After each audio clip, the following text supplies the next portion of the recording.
This is tutorial number 50, and it covers how to create a custom part template for your SOLIDWORks. Now you'd want to create a custom part template so that for every part that you make, it has the same dimensioning standards and also it's made of the same material.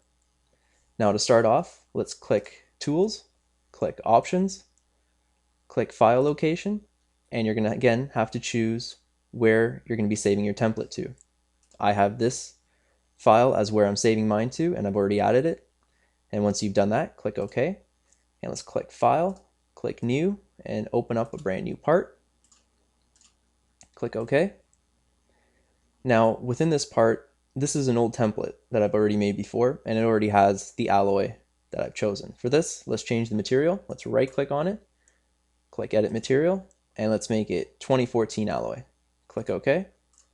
And let's also change the dimensioning standards in this. Let's click Tools, click Options, click Document Properties, click Units, and let's change it from millimeters. Let's make it centimeters, and we'll make the decimal places 4.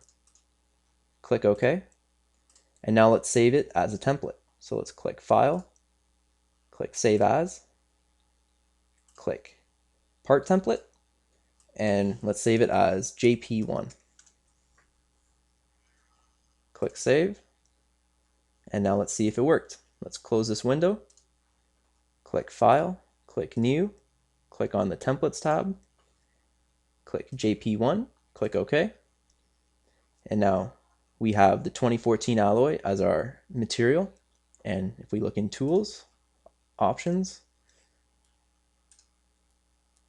we can see that the unit standards is in centimeters and to 4 decimal places. So we've successfully created a part template within SOLIDWORKS. This concludes our tutorial of how to create a part template within SOLIDWORKS.